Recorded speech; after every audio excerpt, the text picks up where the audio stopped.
There should be a power right there. You got your extender? Okay. Yeah. Yeah, they've got a battery ordered for me. This one's been in there so long, it holds the charge for all of about 20 minutes.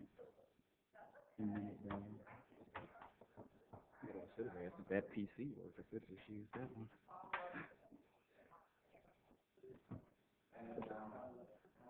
All right, now I'm on campus Wi-Fi. Looks good. Let's do AWA. Oh, so you're going to be pulling questions from email? Yeah, we got a form set up, and a few people have sent some in already, so. All right.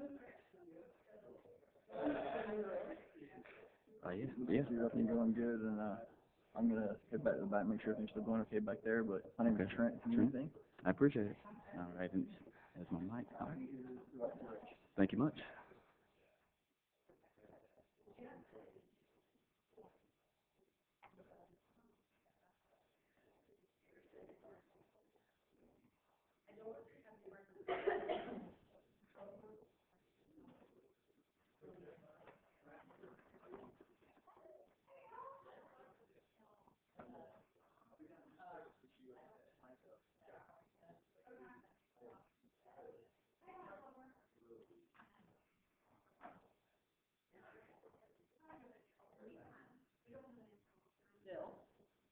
Bill?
This is a test. Can anybody hear me? It must be that Georgia Health Sciences doesn't pay people enough to attend these meetings. We get good attendance. What do we give people for attending our forum? Check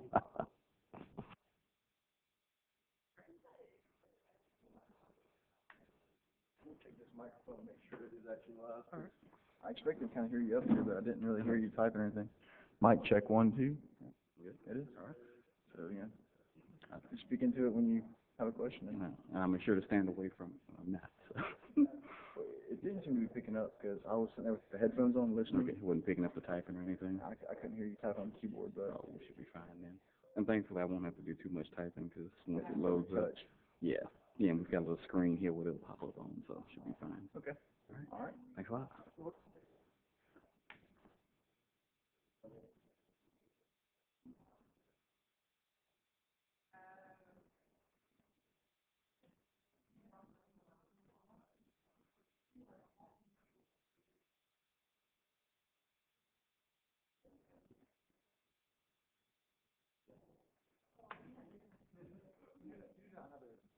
PowerPoint presentation.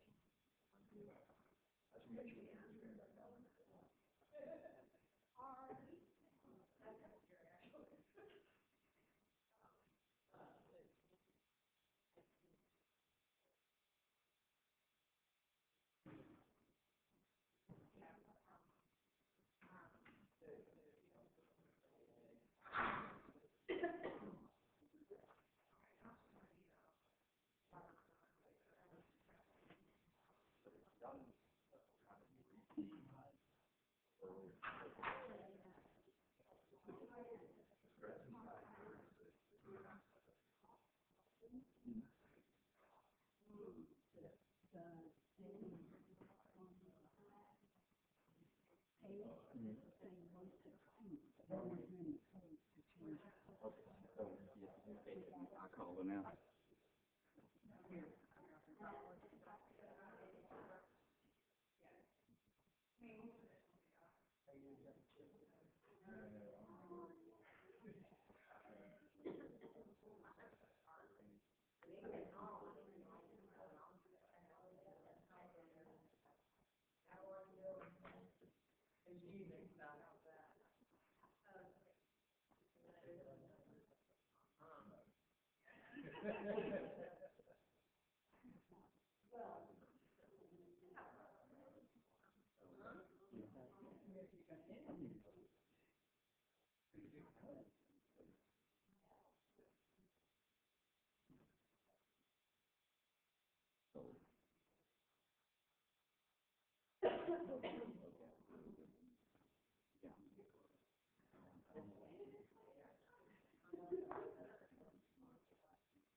Are the media coming? No, they were all up.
But I was able to find both of them. I told him I was looking for the opposite. Oh, I thought you were looking for the ladies' room. No. When you said you were looking for the opposite. Be careful what you say, Scotty. Okay, gotcha. So you got your question written up? My problem is I forget if I don't write it out.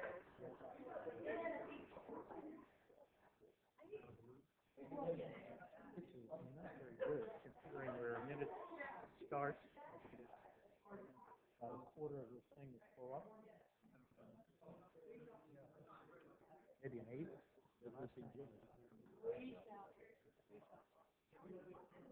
were more at that session that I went to where you couldn't see. That was a more focused.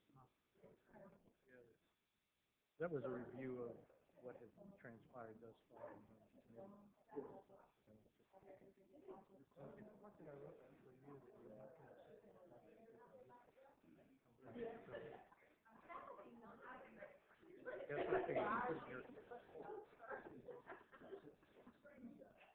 Did you see how long the darn thing is? I get to the question. I have.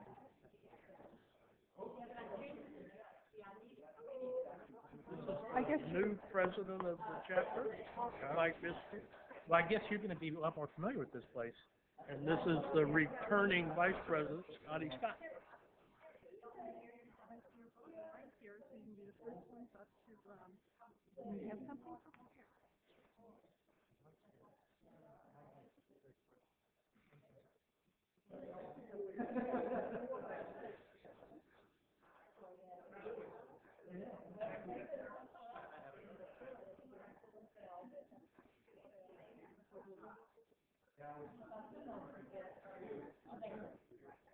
Good afternoon. So, welcome. Stan, you come on up. Come on up. There's a few of us here. It's an intimate gathering. Yeah, And you go back there and you sit back there. Now, come on to the front. the ratio of empty seats to speaker is very high. That's okay. This is a good sign in many ways. Good sign. Yeah, so this is my partner, Bill Bloodworth. All of you know Dr. Bloodworth from ASU and myself. And we are here to talk about consolidation, just to give you a little bit of an update and report. I'm going to go through a few things. Dr. Bloodworth will as well. And then we're going to open up to questions, and then when questions are done, we're all going to go home. But nevertheless, we want to make sure you're aware of what's going on. The principal things that I can tell you are as follows. The name. You know, I know the name. I'm not telling you. No, I actually don't have a clue of the name. And the name will be circulated about the middle of June. About the 15th of June, we're going to have a whole small set of names, 6 or 8 names, that will be circulated to the entire community and a few select members of the community to actually help us select the 3 names that we need to send to the region. So in fact, it's going to force people to select 3 names, because I don't want people selecting 1 name, because at the end of the day, I got to pick 3, right? So that'll circulate around the 15th of June. We're doing some market testing because we need to get that information, because again, it has to have some national appeal. We'll have all of that hopefully by the beginning of July, and I think we will have the presentation of the data, the 11th of July or something like that, the 11th of July, and then we'll be able to present it to the region. So we'll let people know. So it'll be fairly transparent. Right now, we're gathering data. At the end of the day, you have to know that we're trying to create a national global university, and that has to have a name that at least impacts in that regard. The consolidated work teams are working extraordinarily well. I'm very, very proud of them. There are 51 of them, plus another 25 subgroups. Everybody's working hard. Not every single faculty member and staff is on a committee, but a good chunk of our population, about 15% of the entire university, is actually on these committees working on different levels, and that's great. It's an incredible opportunity for us to, as I say, deconstruct the university. Very few times does a university say, okay, let's break it down into all the parts and examine everything we're doing and try to figure out what's the best practice, whether we're doing it already or whether we should copy something else. It's an incredible opportunity to get things right. You know, we don't have years and years to do that, but at least it's giving us that opportunity, and so I'm very proud of the groups. Again, we're not micromanaging. Bill and I are not. If they have questions, they'll come to us. If not, then the groups work. They come up to the Consolidated Action Team, and then from there eventually get presented to the Consolidated Work Group. So that's working very, very well. Strategic plan, you know, there's a process where already we've begun working on a joint strategic plan, trying to unify the Transformation 2020 that we have for the health system versus the strategic plan for ASU. If you actually read them and read them between the lines, it's not a lot of differences. Obviously, we all care about, in general, the same things. There's some things that we have to add to make it complete. The group is working on that, and again, there's going to be some presentation in August about the preliminaries and so on. It's going to take us, you know, a very aggressive timeline to complete the strategic plan for the whole new university once we consolidate. And in the meantime, we will have a vision that will help guide you in that regard. Bill, other things that we've been doing? No, no. I'd just like to say, you know, I've been watching it more than I've been participating in it. I've seen some people have been participating in it an incredible number of hours per week. You know, we have people, you have people who are doing consolidation work 30 hours a week and so forth. It's an enormous amount of work, and not just work, but a great deal of coming together. And what I sense is, you know, it's kind of like a courtship. You start here, and you sort of know the name and so forth, and you get closer and closer and become more familiar.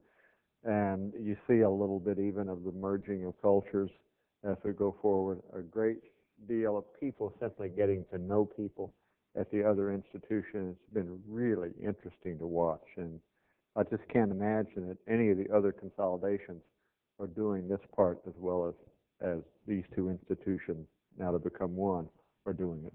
Yeah, I'm very, very proud of them. I mean, I must say, like Bill, that the work that we've been watching, Bill and I are just watching from the sidelines, trying to make sure that things are moving forward, but really not doing the work. And I can tell you, it's been extraordinary. So we will have a greater new university. Today I had a chance to talk to deans and chairs, and I'm going to tell you a few things that I've told them. And it was a little bit of a tough love situation. For those of you who know me, you know, that's something that I try to do. But really, they wanted to know what the expectations of the future are. And I said to them, one, be very careful about changing people's faculty's expectation, because tomorrow they'll still have the same teaching load they have today, right? We'll have the same students or even more students, and we're not going to have that much more faculty. This is a period of 2 or 3 years as we transition into a different model. So what I don't want is faculty lining up and saying, well, you know, I don't want to teach anymore because now I'm a researcher and at a research university. And that will be a problem for the chairs and the deans, and so we have to be very clear. And so what I asked them to do is to think about 2 separate concepts, to think of the concept of scholarship versus research. Usually research means you have separate or protected research time. That's why I use the term research. Of course, research means very different for the Department of English and the Department of Art than it does for, say, biology or, say, allied health sciences. So, I mean, we understand that. But the issue is research generally is a hypothesis testing, objective, funded, or at least potentially funded, you know, kind of place which you say, the deans and the chairs will say, okay, we will provide you with protected time to do this, right? The other one has to do with the concept of scholarship. We all are scholars. We, meaning all faculty, should be scholars, right? The reason we have the title university professor, which, by the way, means a lot, people, you know, fight to have the title university professor, is that we are scholars in whatever field it is. You know, maybe small, maybe big, and maybe a niche, and maybe not. That doesn't matter. But that scholarship has to happen first on the faculty's own time. You can't just free up faculty to do the scholar. I mean, if you're going to be a scholar, if you're going to be a university professor, you have to do certain things in your own professional development and so on and so forth that allows you to call yourself a university professor. All faculty should have some area of scholarship, right? I mean, you know, to some degree or another, that's why you're a university professor and not a high school teacher, right? So the reason that that's important to distinguish is otherwise everybody who does some degree of scholarship says, I need protected research time, and that's not the same. All faculty are scholars. That's why they're university professors. Only some faculty would truly be researchers. As I said before, even at this research-intensive institution, only 30% of the faculty are truly classified as researchers. The rest, 70% or so, are actually primarily educators with a little bit of scholarship, but different. Right? And I think it's an important concept to take that with you, because if you don't, you can start getting confused, because people all of a sudden say, well, if I'm a faculty at a research university, that automatically makes me a researcher, and it's not the same thing. You can't say I'm a faculty with an academic health center, and all of a sudden I'm instantaneously a clinician. It's the same thing, so you have to separate it. So we had a good talk about that, and about, obviously, the need to ensure appropriate expectations, because what I don't want is the faculty saying, January 2013, voila, I'm part of a research university. I want to have, you know, my research protected time. Even our own faculty here don't get it. And with that, I think those are the updates. You know, we've done some calculations of costs, of what it would cost. Of course, consolidation costs money. We have to figure out where to pay it from. There is no new revenue coming for this. In fact, the State Assembly has actually cut dollars for consolidation, so because expecting immediate changes. We'll have to have some savings. Some of the savings, of course, is in administrative, in duplication and so on and so forth. You know, obviously we'll only have one president, although, frankly, that's a little bit mythical since Dr. Bloodworth will still be on our faculty teaching, so it doesn't disappear. But nevertheless, the point really is there are some potential savings and so on. We'll have to manage the cost. There's just no other way around that in that regard. And I don't know of anything else. Organizational charts are approved. That's been, and the Consolidation Work Group did approve the name of the mascot for the new university to be the Jaguars, okay? And so everybody can rest easy. Their T-shirts saying Jaguar Nation is still okay, and so on and so forth. All right? Good. So with that, and Dr. Bloodworth, any other comments that you'd like to add? No, I appreciate your comments on research and scholarship, because I think there's an opportunity to do something right here that's often not done right. In a former life, I was at a university that became very interested in becoming a research university, and the notion of research have affected the institution the wrong way. It became kind of like a cancer, a carcinoma of the culture or something like that. And so everybody was supposed to, you got to study, everybody's supposed to do some kind of research. whether or not it's related to their teaching responsibilities, whether they were being paid for it or asked to do that or not. And so, maybe we have a chance here to figure this out and do it right. So that when you've got faculty who are teaching and who are doing scholarship of various kind that's directly related to that teaching, they can be appropriately rewarded for that, because that's what works and that's what's best for our students, not something that just looks like a certain kind of a publication somewhere. And is it a difficult thing for universities to figure out? What is it that's really, what is it that, because what often counts in measuring faculty productivity isn't necessarily what's best for students and for the professional development of the faculty members. So we have an opportunity here to figure this out. Semantics matters. The problem, of course, is not all disciplines do hypothesis testing research, but yet they do some serious scholars who actually may require time. Somebody is going to write a book on history, for example, of a certain place, and that is not their own desire, but simply it's part of their, an important thing, et cetera. So we have to be careful that there is a gray zone, but we need to be very clear about how we set expectations. So I think it's important. Now, questions? This is now open to questions. Yes, sir. I have a question. Reading a statement. That's okay. Very yes, important. I was going to. I'm Mike Bisque. I'm in the history department. We do a lot of research and scholarship that is applicable in the classroom. So it's a combination of things. Exactly.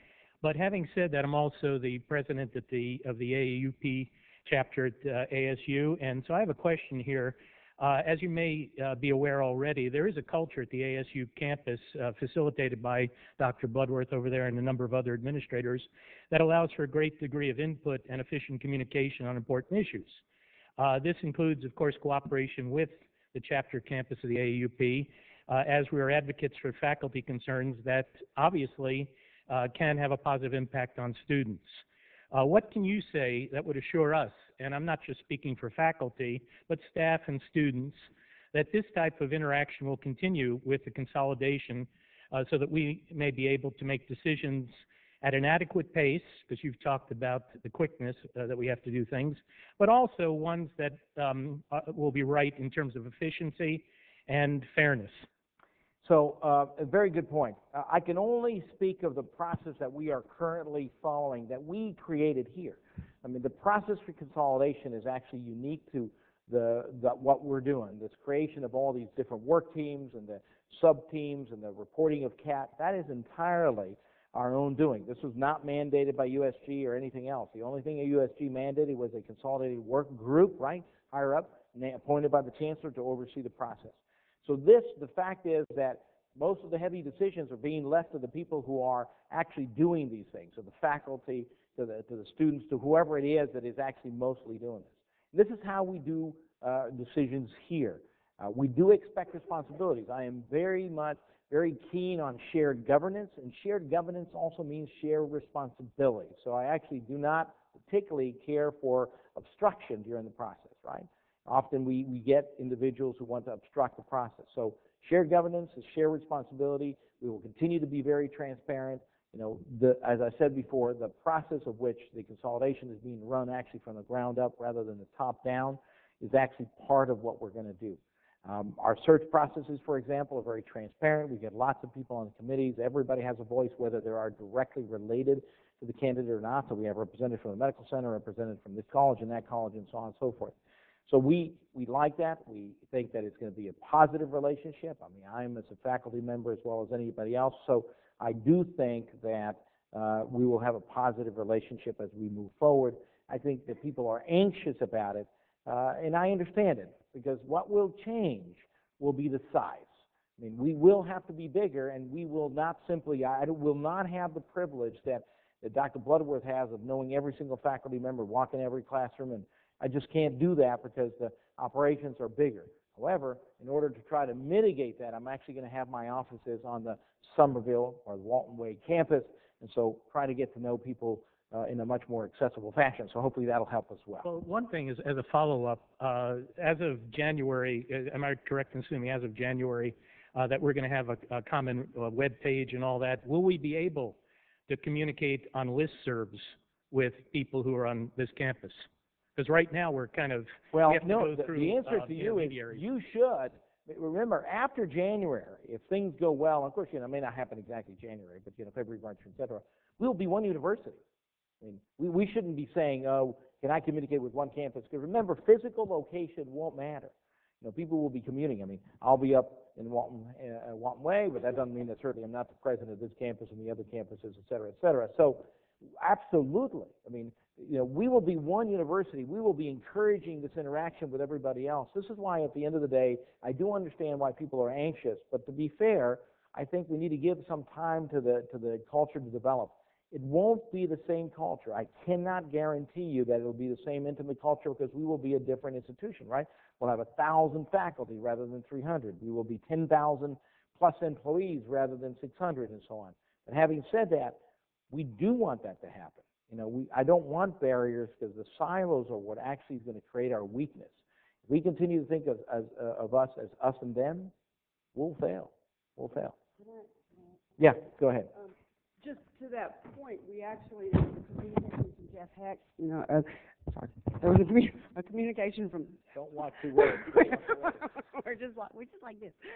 Communication from Jeff Heck today that was asking for advice and approval, actually, for a process where the faculty governance group could communicate back out to the faculty, and was asking for a mechanism where there would be one common portal, which we would like it to be through the ASU-GHSU site, not either ASUs or GHSUs to be crossed differently, where faculty could log in, so it would be secure, both faculties, and then it would provide a forum. They could put up things that they were thinking of as their faculty governance group works through, and they've done a tremendous amount of work, and faculty of both universities would be able to respond to that.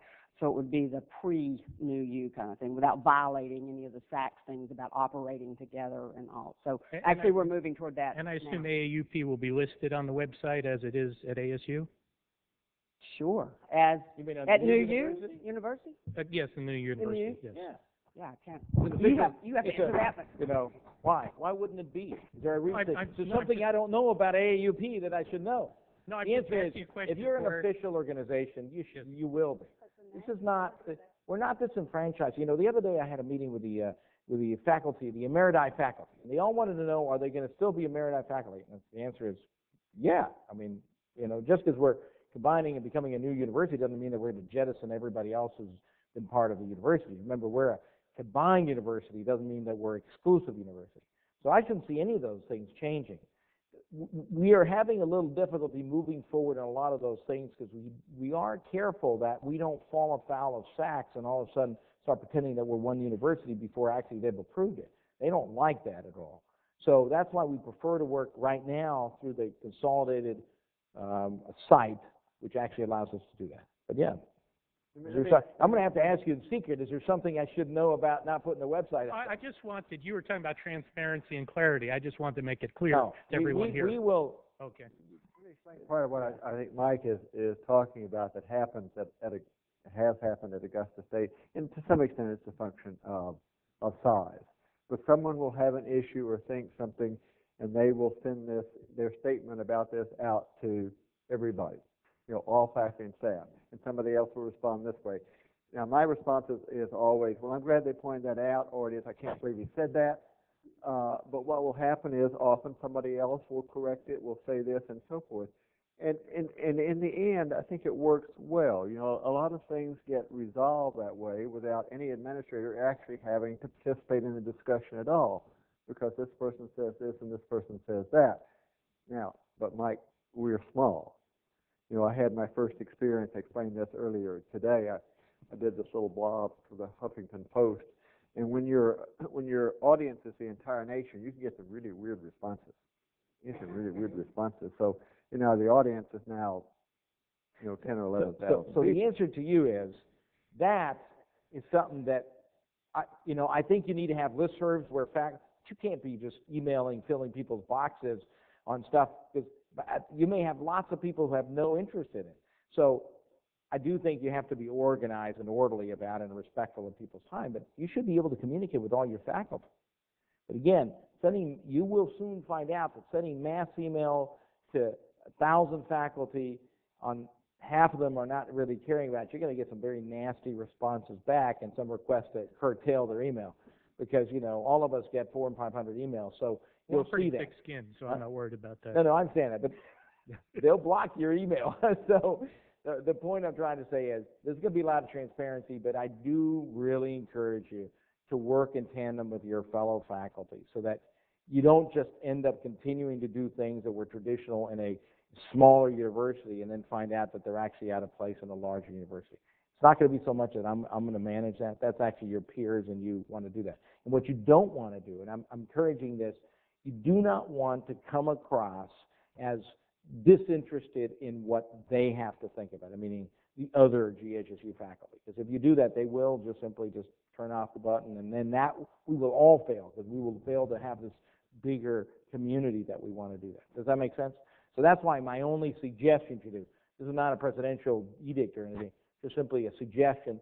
Before you sort of figure out communication modes, you figure out what really works. You know, for example, you know, I have a lot of societies that want to send me every important thing that they think is important. At the end of the day, they go to my junk pile block sender because, you know what, they've just overdone it. So anyway, just a thought. Any other questions? Yes, sir.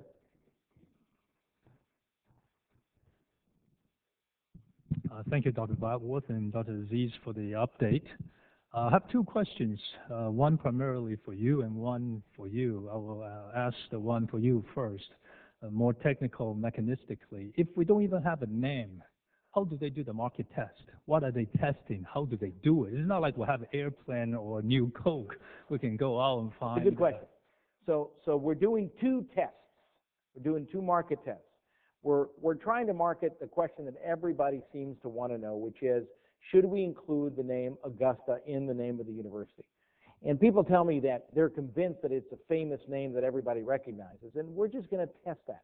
How do we do that? We get a company, not us, somebody else, a marketing company that does this for a living, and they test it among the population of interest. And what is the population of interest that we are interested in? Well, some random households is okay, but mostly what we're trying to test is prospective students and prospective faculty, right? That's really who we don't really care if the average, you know, housewife in, you know, Minneapolis thinks about it. I mean, that's not who our population is, although they might because they're going to encourage their kids.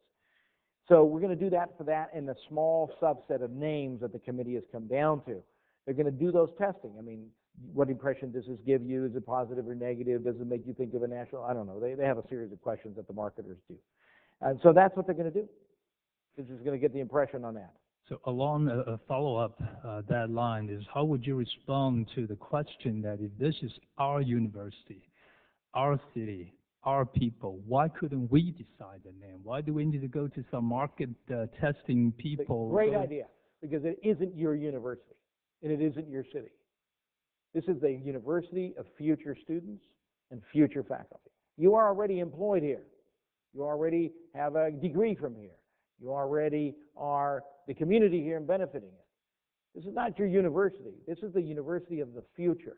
If we simply say, you know what, I'm just going to choose it because I like it, and you know what, I don't care if the students of the future think it's good or bad, or I don't care if it attracts students or anything else, that is completely irresponsible. So in fact, we are a future-oriented institution. You know, we know what the effect was in our marketing, in our branding, to have a very good name, Medical College of Georgia, be the name of the university. Basically, we're unknown. We're just flat rate, 50% of academics in the area who should have known who we were, had not a clue who we were. Not at all. Had never heard of us. And of the ones that had heard of us, almost 2/3 thought we were just a standalone medical school. Names matter, right? It just names matter. You know, you don't have university, right? Why did Augusta College go and call themselves Augusta State University? Because State University has a different title, right, than a college. So names matter. It may matter less if you're a state or a regional institution, a state institution like some of the other consolidations. For us, it matters a lot. So we've actually, to be fair, the pool of names picked were they're among the 1,250 names chosen by our community. So the vast majority of the subset of names actually came from the suggestions of our own community. But then you got to test them. You know, A couple of them may come out to be really bad, just reminds you of something terrible, right? I always say, there are certain universities that have names of certain cities that remind you two things. They are in the Rust Belt and they are full of poverty. I don't know that we really want to be named that way. I'm not going to name the university. I'm just going to let you think about it. Did that answer your question? Yes, thank you. So, Dr. Bloodworth, you were a highly experienced scholar, led a major university for a long time. As you know, the Supreme Court at the beginning of last century has turned down and declared that the First Amendment does not hold for faculties, for employee of the public institution. However, having said that, academic freedom, the bedrock, is free expression without fear of reprisal. So in that light, with your experience, would you sort of explain to us or share with us your thoughts with regard to academic freedom and shared governance?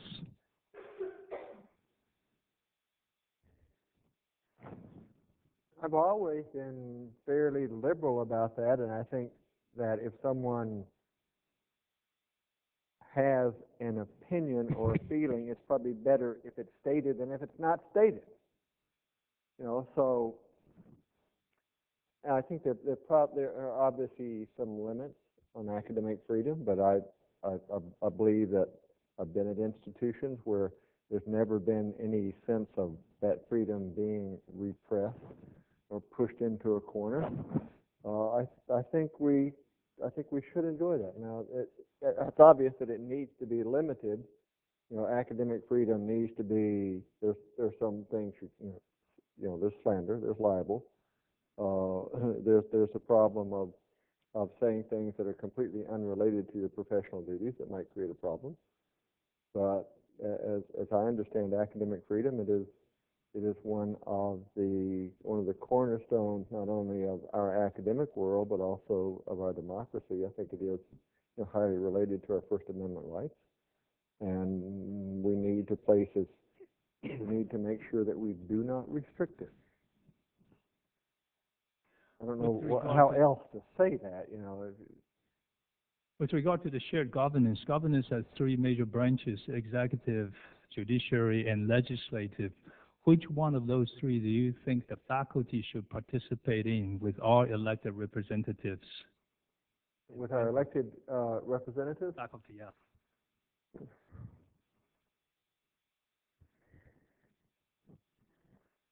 That's an interesting question, because that has something, because you've always got to think about the results of what you're doing. And so if we are talking about talking to elected representatives, we have to give some thought to what the outcome might be of how we talk about something or to whom we talk to the person about.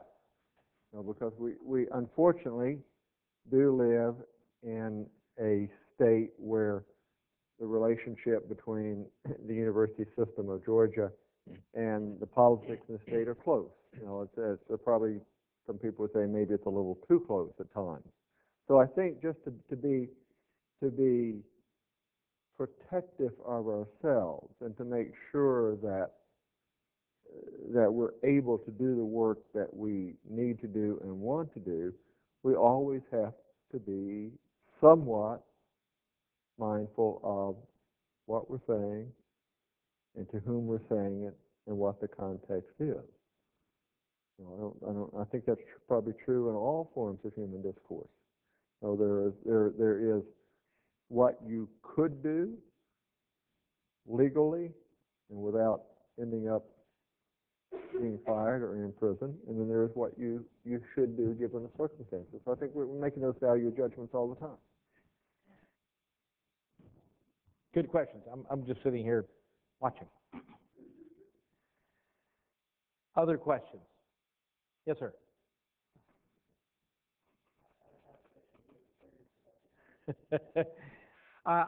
You remember I asked you a question about funding and budgeting the last time we had one here. I've been thinking about the answer I'm also in the AAUP, and I've been reading what some of their documentations are. And just sort of as an instance, the way that the AAUP visualizes budgeting, for example, is that that there would be a faculty committee, a committee composed of just faculty members who had visibility into the budget pre-decisionally and could talk then with their peers, the committee members could, and come back and say, gee, we have some recommended changes, or we really like this, we'd like to see more of this and less of that. What you had described, if I recall, and the way GHSU is structured now, there are faculty members of a committee that's not faculty only who are themselves members of the faculty senate. And that's somewhat different from the model that the AAUP looks at. Committees do take time. They also allow a venue for a more thorough discussion than representatives, one or two or three people representing several hundred, who may not have the input from people who are truly expert in that field. So the question I'm working up to is, as we get larger, do you visualize us still being able to utilize committees composed of faculty members as part of the governance process for such things as budgeting? Let me try to answer that, and then you can correct me. Some of this, again, is a function of size. At Augusta State, the budget function is highly centralized. So it's simply easy. It's been easy, for example, for Therese Rozier to meet with a faculty group and talk about the budget and say, this is what we're doing with it, and you have any questions and so forth, because it's all in one place, and it happens throughout the budget cycle. For example, we consolidate funds at the end of the year centrally for the university, so we know at the end of the year that there's a certain number of dollars that didn't get spent because you were planning to hire someone for this amount of money in September, and you didn't hire the person until November, until the money is there. But what I think has happened, the situation at Georgia Health Sciences, it's going to be true of any larger university, is the budget process is going to be much more decentralized. And those decisions on how to use the money that we have, how to make sure we have more of it if possible, it's going to be focused more on the individual budgetary units rather than some central place. The funding here in the new university is going to be much more complicated. For us, it's at Augusta State, the way we were operating, it's pretty simple. We get a certain number of dollars from the state. We know what those dollars are. We budget a certain number of dollars in tuition and fee revenue. And we know in August whether that is materialized or not. If it hasn't materialized, we make some adjustments, and it works well for us. But I think we're now into a much more complicated budget situation. Far more sources of revenue, far more ways to spend it too, but far more sources of revenue that makes the decentralized budget process more likely, more necessary, and so we create a greater need in the academic units for faculty oversight and understanding of. That's what we really haven't tried to get faculty oversight of the budget process, but we try to work towards faculty understanding of it. So this is how it works. This is what we're doing with it, and so forth. So that's going to happen more at the academic unit level. No, I think Bill said it very well. Remember that the budget of the new university is going to be almost $1.3 billion. If you just take the university side only, it's about $520 million alone. It's a very big process. For us, most of the budgeting, and that's why I'm having a little bit of trouble, as I said before, answering your question, because for us, it starts actually at the ground level and works its way up through the departments. It isn't just random faculty. Now, in answer specifically to your question, do I envision a group of only faculty doing something? The answer is no. And I'll explain to you why. Information without guidance Transparency without education is completely worthless. I can actually snow you guys with as much, I can bring you here reams and reams of data, put them on your feet, and you know what? You will not know a single thing by the time you finish, and you can spend 12 hours trying to look through it. So I found that, in fact, well, no, you'll do it the second time too, and you'll continue because it's very complex. That's why you need to have a group, a mix of individuals that, the people who are doing some of the work, the administrators that we actually pay to help us, right? The staff who are actually involved too. They're not just, staff has something to say. So we have found that a group, really a mixed group, is actually better than just because our universities, and this may be very different than what AUP thinks, but our universities are not just faculty. They are staff and they are administrators. They are other people. It's just not just faculty. And so that's why I don't know that that's a model for that part. But having said that, it all starts out at the ground level. So what does the president decide? What is the budget that the president holds and says, okay, I get to decide how this money is managed, right? It is actually the money related to the indirect costs of research. Remember that research usually should come with some indirect costs, what we call indirects or FNAs, that kind of stuff, that come in that the institutions pay the university to pay for the infrastructure of research, right? That is actually managed by the president, right? It doesn't go back to the directly faculty because it doesn't belong there, it belongs to the university. And of course, the health system margin, whatever the health system actually provides us through transfer of monies. The president really doesn't manage a large amount of money. I mean, most of the money is actually, started out with the budgets that come from the departments that work their way up. So at the end of the day, Bill is correct. It's a very decentralized process. In fact, the faculty and the chairs and now what may be an issue that we need to look at is how much transparency is occurring at departments. Some departments will be very transparent. The chairs are really transparent, and some departments are not. And so that's a matter of education. I'm a big believer that transparency with education, as I said, to show you something in a simplified table and say these are what the numbers mean, not just give me reams of stuff, really matters, because once faculty know where the monies are going, how they're able to weigh in, they're able to say, yeah, that doesn't make sense, or they at least understand what's going on. And that should be occurring at the department levels because it's a roll-up. The process here is a roll-up. It's not a push-down for the budget. So it's very different. I think that's why maybe the conversation is a little bit different around how we're doing it. We'll just see how it works from that point of view. But again, a lot of it will depend on chair transparency. And of course, we will need to work with the chairs because they need to be transparent about it. There's no magic in the budget. The faculty, I would envision, would have a role in both macro and micro. Micro within my department, how is this going? But macro, the faculty writ large, to look at the process that ascertains that this college gets this much. This much is dedicated to research, this much is dedicated to teaching. Those levels of decisions are ones that the faculty has a vested interest in. And so do the staff. Right, but so do the staff and so do the religion. And that's the group that I still envision. Right. The staff as a staff and the board of regents each have a role. They're separate. The faculty should. No, they're not. Well, you can't. See, this is very redundant. So anyway, I will tell you what they say in the movies. Asked and answered. Okay? So my point to you is, I believe in a more democratic process, not just faculty-driven. At the end of the day, faculty-driven only process belays the fact that we are a complex institution with lots of people that actually have things to provide. I do agree that there should be help in overseeing the bigger direction of where things are, but I truly think that the transparency needs to start at the department level. Otherwise, we don't have an idea what's going on. So, but I will say one statement. I also believe in leadership. I do not believe that, you have leaders that have really abrogate their responsibilities to others. At the end of the day, the buck stops here, and I will have to take certain responsibilities. So that's a little bit different. And you have to do that in a $1.2 billion enterprise, because otherwise, if something goes haywire, all of a sudden you're $300 million off. And if you've been reading the newspapers lately, this is sort of what happens at one of our sister institutions in Atlanta, right?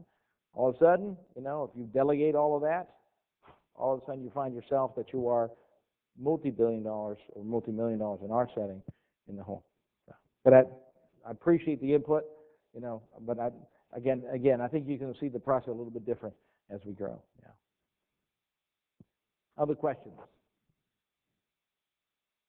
Late. This is my last time here. Huh? How many of these have we Oh, done? you have one. There we go. How many of these forums have we done? He's got the podium, too. I wanted to feel important. It was just kind of my thing. We've had a handful of questions coming in from online, and the first one deals with money, so I'm giving you fair warning now. Says, in the new U, there will be some salary inequities among staff members with equivalent education and experience. How will these inequities be handled? So I will tell you the short answer, and the answer that you can probably type back or say to them is that we are aware of that. We are, Oh, they're listening? And so the answer is we're very aware of it. We want to correct them. It's going to take a period of somewhere between 3 and 5 years to correct that kind of inequities because right now there's no additional resources. As I said before, as we begin to be a research university, and truly some of the tuition goes up because it will change, hopefully we'll be able to address some of those inequities. We are very aware of it. It's not going to happen overnight. We can't change it. We have to deal with things like some are 10-month appointments, some are full-time appointments, these kind of things that we need to understand. But we have been heavily doing market assessment of where we need to be, comparing ourselves to other research universities. So we do have data that we're generating, and once it's clean and ready, we'll try to share that. But at the end of the day, we obviously don't have any additional resources, so we're going to have to actually do what we can in the short term. But we do want to correct inequities because you can't create them. Having said that, if you go to UGA, you go anywhere else, certainly faculty in certain areas, say undergraduate degrees, tend to receive one type of salary versus faculty in others, and of course rank counts and departments counts, so on and so forth. So we have to do market analysis. But it's an important one that we are very aware of. All right, and we've got another one. What will happen to the many office materials and products, like at the bookstore, that carry the ASU and GHSU logos? Would there be a recycling campaign or donation efforts? So we would hope that over the next 6 months, we're going to use up the GHSU and ASU stocks of things and not create new ones. Remember that toward the end of the year, we should have a pretty good idea of what the name is and what the colors will be, and so we'll be able to create some of that, and the branding team should be working really hard on that. But we should burn through all of that. Now, whatever's left in the bookstore, usually what we've done here is we have a big sale, and that's the where we go. Oh yeah, they want it. They'll become, listen, they're going to be collector's items, so it's okay. But remember, this is why the cost of signage is not as much as you think, because there's always normal replacement of signage over time. And so you just sort of wait through it. As you all know, right, we changed our name 2 years ago, right? And so we have paid for plastic banners to wrap on our buildings, which are really cool and didn't cost a lot of money, because we're waiting sort of for things to go through. So you can live with a transition until you can burn it through. Oh, good. While we're on a roll, have we considered selling the naming rights to the new university? Absolutely, absolutely. Bill turned me down, but absolutely the answer is yes. But the number of people that actually, are candidates for paying the necessary amount is 6. Our development officer tells us 6 in the state. But we're working on it, huh? Bernie Madoff state. I don't think he has the money. Anyway, so, but yes, we are. And that would be the ideal. For any of you who read my blog on naming, that is the ideal way to name the university. We'll see. We're working at it. You touched on this one earlier, and I guess they want some clarification. Regarding the Augusta Commission's petition to include Augusta in the university name, you stated in the Chronicle that you think inviting the regions to weigh in on the name in advance was a bad idea. But what are y'all's thoughts in general on including the city name in the university name? So the reason I was not in favor of having these things is that the regions are going to approve the name. So getting them to sort of begin to sort of weigh in advance of the process sort of belates the entire input. You're not going to get any input, for example. I mean, we're going to be circulating names, so we want our community to have an input. We want to have the market data. We want to do that kind of stuff. So asking them to begin to weigh in on things ahead of time is getting things half-cooked. And so that's why I have said that, even though I really didn't make a big deal. Obviously, I don't particularly, either way, it doesn't matter. But in a sense that the commission can do, certainly, and has the right to express themselves as they'd like. Having said that, The key for us is there's lots of individuals who feel the name Augusta is an important part of this university's name, and they may be right or they may be wrong. I don't have personally any kind of stake in that, but I do know that I and you have to do things in a deliberate, data-driven fashion. One thing that you will see over time is that I will try to provide as much data for my justifications, and if I don't have data, I'll tell you this is my gut impression, but I don't like to just sort of, give you opinions with no background. So we will try to get the data and understand that. It may be that the name Augusta is a great name to have in the name of a university, and people think, 90% of the people surveyed thought it was a positive thing, or at least recognized it, right? And didn't connect it to images of poverty and ignorance and things of that nature. Or we may find out that other than the 10% or 2% or 3% of golfers in the nation, everybody else has not a clue who we are and actually thinks Augusta probably stands for a foreign country. Well, those are the kind of things we need to know. We don't know. And without data, I am really remiss to make any suggestion or comment about that. And we just had one popped up. This is more of a concern than a question. It just says, please make sure the search committees are given the administrative, financial resources, and time to do their work. So I guess they would just like some reassurance on that. So one thing, not sure what that meant, but we generally staff search committees, but certainly it depends on the level of searches, right? I mean, if you're doing a search for a faculty member in a chair's office, that will be up to the chair, right? But we do give staff for higher level leadership. We do include a very pluralistic. In fact, we have been including ASU in our searches since well before this consolidation was even announced. We just do it because it's a good partnership. I don't know about the resources part, but we do provide cookies and sodas and so on and so forth. But the key, I think, is that read that last question again for me. Please make sure the search committees are given the administrative, financial resources, and time to do their work. Okay. So the time part is something that I will tell you. In a health sciences university or in most graduate universities, faculty are expected to put in a lot of extra time above and beyond their direct duties, whether it's clinical education, et cetera. Just like ASU faculty are expected to put up a lot of time in the committees. As we said before, we're streamlining the committees, so hopefully we'll have less demand on faculty time to be in 7 or 8 committees. They'll be in 1 or 2 committees that they can actually produce. But we don't actually free people up to be on committees. I mean, we don't free them up. I mean, that's not, so I don't understand about the time part. That's what I'm a little worried about. If what they're suggesting is we free people up from educational responsibilities to be on a search committee, that isn't going to happen. It just isn't going to happen. It's part of your civic duty. It's part of the university. As I said before, the biggest issue that we have is not that we don't give faculty opportunities to express themselves, is that they finally say, you know what, too many things, thank you for including me, get somebody else. And we understand that too, The pace of a search? Okay. The pace of a search is supposed to be very fast. We do not like to be slow because we have been accused nationally of being very slow. I don't know about ASU, but we have been at GHSU accused of being very slow in searches. People get frustrated, go off to other jobs, this kind of stuff. So we are really have tried to get that over, move very aggressively. We have a good candidate. We go and target that individual, as soon as we can, because otherwise we miss the opportunity. The windows of opportunity, particularly for good candidates, narrow, because if it's a good candidate, there's usually more than one bidder, and they will try to go with that. So we try to move fast on that in that regard. I will tell you that my faculty have complained that they are on too many search committees, and they're just, their input, they're doing too much work. And so it's true that that's part of the process, right? We want to get the faculty involved, so we can't have it both ways. We can't have involvement and then, of course, not involvement. So it's working. But wouldn't you agree, Jack? Jack was on so many darn committees, he finally said, you know what, I got to practice to run here. Thank you very much. So it's just the way it is. All right.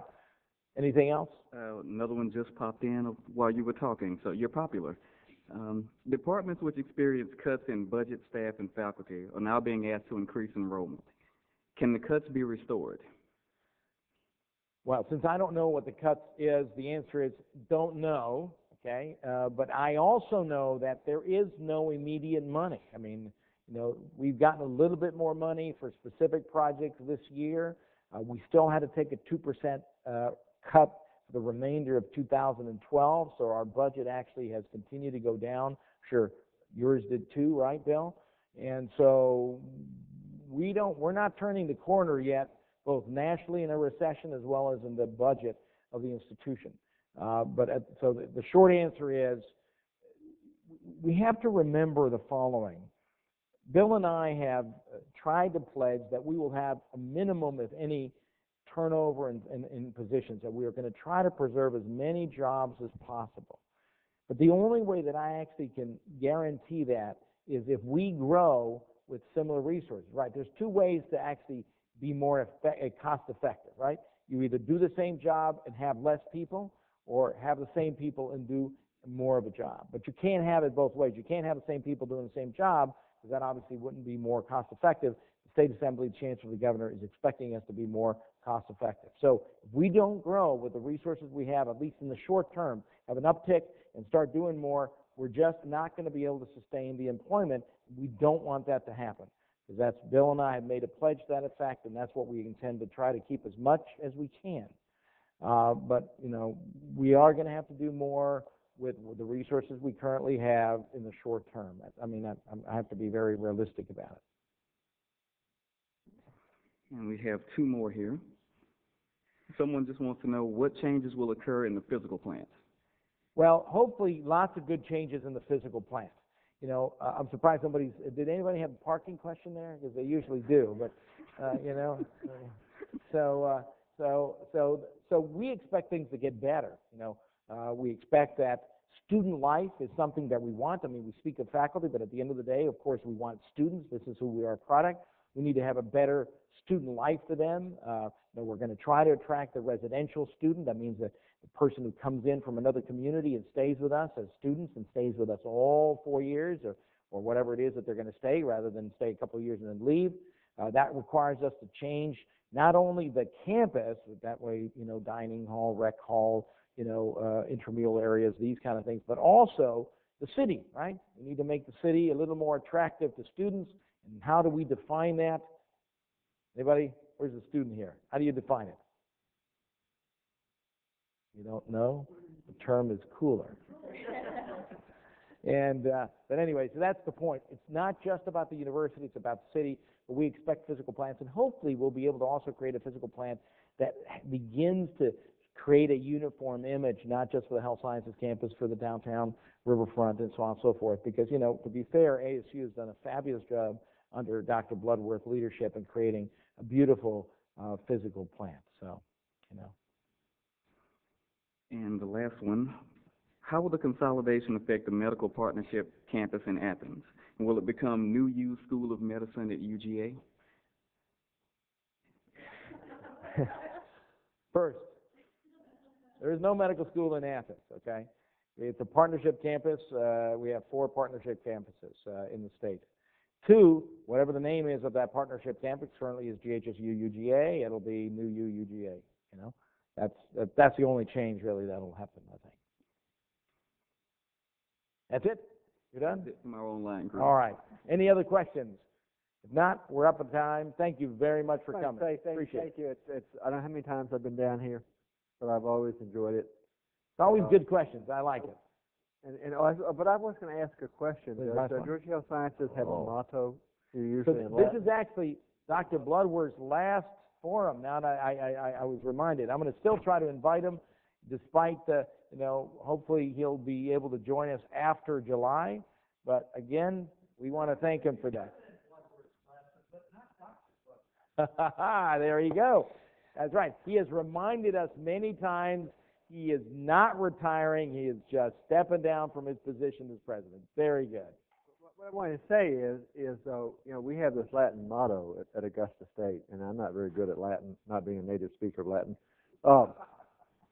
Something like "Vincit omnia veritas," truth conquers all. Now, unfortunately, that's not a descriptive statement of how the world works. It's an optative statement of how we'd like to see things work, but I hope it's how these forums have worked. Thank you so much. Thank you very much. Bill, thank you. Thanks, everybody. Take a few minutes of your time. Good time.